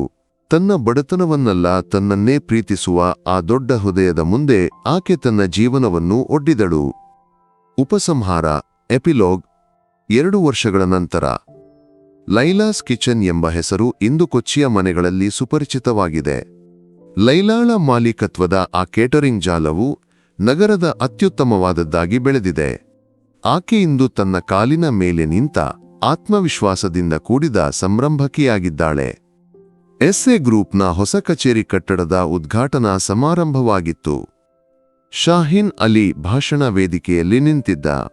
ಸದಸ್ಸಿನ ಮುಂಚೂಣಿಯಲ್ಲಿ ನಗುಮೊಗದೊಂದಿಗೆ ಲೈಲಾ ಕುಳಿತಿದ್ದಳು. ಅವರ ಕಣ್ಣುಗಳು ಪರಸ್ಪರ ಮಾತನಾಡುತ್ತಿದ್ದವು. ಮುಂದಿನ ರಜೆಗೆ ಅವರು ಒಟ್ಟಿಗೆ ತಮ್ಮ ಹಳೆಯ ಮೊಹಲ್ಲಾಕ್ಕೆ ಕಲ್ಲಾಯಿಪುರಕ್ಕೆ ಯಾತ್ರೆ ಹೋದರು. ಆ ಮಸೀದಿಯ ಗುಡ್ಡದ ಮೇಲಿಂದ ಕೆಳಗೆ ನೋಡುವಾಗ ಶಾಹೀನ್ ಆಕೆಯ ಕೈಗಳನ್ನು ಹಿಡಿದ. ನೆನಪಿದೆಯೇ ಲೈಲಾ, ಇಲ್ಲಿ ಪೆರಿನಾಳಿಗೆ ನಾವು ಭೇಟಿಯಾಗಿದ್ದೆವು. ಆಕೆ ನಕ್ಕಳು.